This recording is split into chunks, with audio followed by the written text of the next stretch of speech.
Once upon a time, in a cozy little neighborhood, there lived two curious children named Digory and Polly.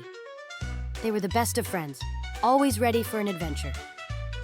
One sunny afternoon, they stumbled upon a mysterious attic that belonged to Digory's uncle, a rather peculiar magician. "Let's explore," said Polly, her eyes sparkling with excitement. Digory nodded eagerly. "But what if we find something magical?" he whispered, his heart racing. As they climbed up the creaky stairs, they found strange bottles and dusty books. But what caught their attention was a shiny green ring sitting on an old table. "What do you think it does?" asked Digory, reaching out to touch it. "I don't know, but let's find out," Polly replied with a giggle. Just then, Uncle Andrew appeared.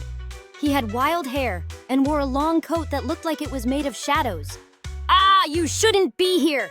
he exclaimed dramatically. "Those rings are not toys!" But oh, how curious our young adventurers were. Digory picked up the green ring and suddenly felt a tingle in his fingers. "What if we try it?" he suggested with a daring grin. Before Uncle Andrew could say no, Polly took his hand, and with a leap of faith, they both slipped the rings onto their fingers. Whoosh! In an instant, they vanished from the attic. They landed with a soft thud on soft grass in a strange, shimmering world filled with colors brighter than a rainbow. The sky sparkled like diamonds, and fluffy clouds danced above them. "Where are we?" Polly gasped. "Let's explore!" Digory cheered as he jumped to his feet. Suddenly, they heard a loud roar. It echoed through the trees like thunder. "What was that?" whispered Polly, her eyes wide with wonder and just a sprinkle of fear. I think it came from over there." Digory pointed toward a glowing forest where the trees seemed to sway and whisper secrets. Together, they tiptoed through the tall grass until they reached the edge of the forest. There stood a magnificent lion with a golden mane that shone like the sun. His eyes sparkled with wisdom and kindness. "Welcome to Narnia!" he boomed in a voice that rumbled like thunder but was as warm as a cozy blanket. "I am Aslan." Polly couldn't believe her ears. "A talking lion? This is amazing!" she exclaimed. "Yes," Aslan smiled gently. "But beware, Narnia is full of magic, both good and bad." Digory's heart raced. "Can we help? We want to make it better." Aslan nodded thoughtfully. "You can help by finding the apple of youth in the garden beyond these hills." Excitedly, they set off on their quest, bouncing from flower to flower, each one more colorful than the last. Along the way, they met cheeky squirrels who chattered away about their acorn collection.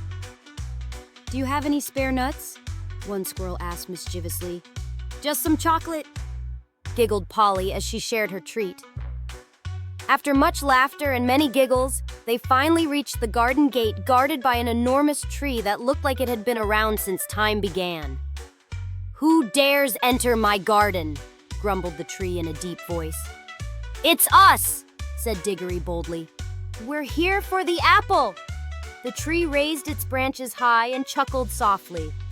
"Very well. But first, you must answer this riddle. What is as light as a feather, but can be heavy as your heart?" Polly thought hard while Digory scratched his head. Then suddenly she brightened up. It's your thoughts!" The tree clapped its branches together joyfully. "Correct! You may pass!" With hearts fluttering like butterflies, Digory and Polly rushed into the garden where golden apples hung from shimmering branches like jewels in sunlight. "Look at them all!" shouted Digory, his eyes wide with wonder. But just as he reached for one apple, an evil witch appeared out of nowhere. She was dressed in dark robes and had piercing eyes that glowed like fireflies. "Stop!" she hissed. "That apple is mine!" "Oh no!" cried Polly, feeling scared but brave. "We won't let you take it," Digory declared firmly.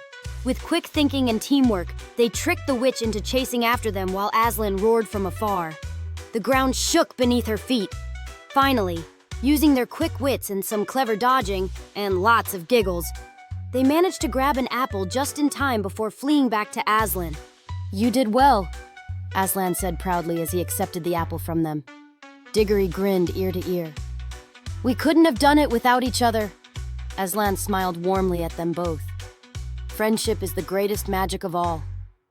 With that sweet lesson echoing in their hearts, Digory and Polly slipped back into their rings and returned home. Back to their cozy neighborhood attic, filled with stories of bravery, laughter, and friendship that would last forever.